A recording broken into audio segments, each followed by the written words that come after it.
Good Friday morning. This is 106.1 KYVZ. Joe Missouri back on the phone with ag meteorologist Chris Schromick at Decision Weather Now, as well as America's Weather Streaming Channel. Chris, already fairly warm as we start a Friday. Yeah, Joe, we're going to start off here this morning. We're going to kind of have a weather scenario where we had that low pressure that was up in the western South Dakota, western Nebraska yesterday evening that prompted the severe thunderstorm watch for the entire area.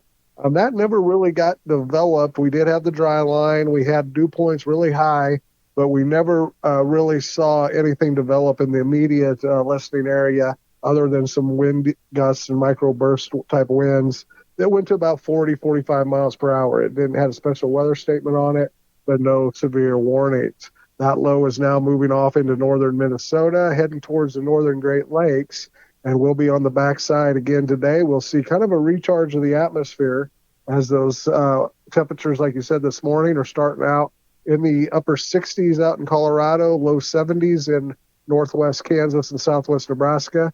We've got a northwesterly wind that will start veering back to the northeast here this afternoon at 10 to 20 miles per hour. What that will do is it'll heat our temperatures up into the lower 90s.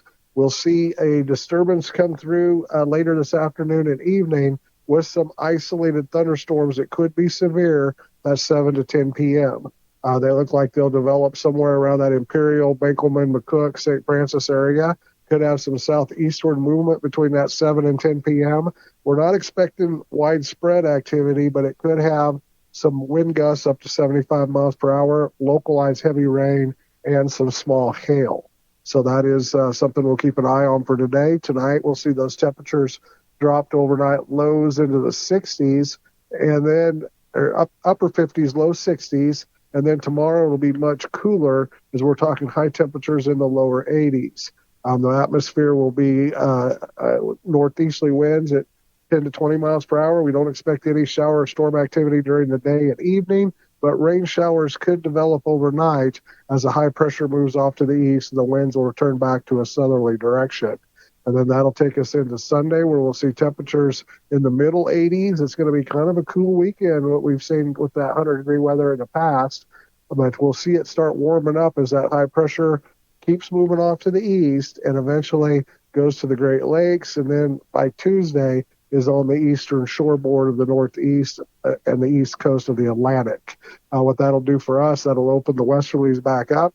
We'll start seeing the diurnal storm chances Sunday night, Monday night, and Tuesday night coming off the Rockies, and temperatures will start climbing from that middle 80s on Sunday to 100 on Monday. Heat indexes again in those low 100s, 95 on Tuesday. And then we're looking for the 4th of July. Another strong cold front will come through Wednesday evening with widespread showers and storms. Probably could have severe weather, and that'll draw in some cooler air for 4th of July and for Friday to end the week. We could be seeing temperatures in the upper 80s, low 90s those days.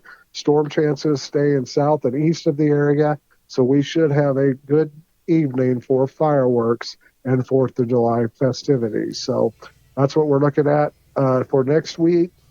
Beyond next week, the models are starting to indicate made a pattern shift. Maybe we start drying out.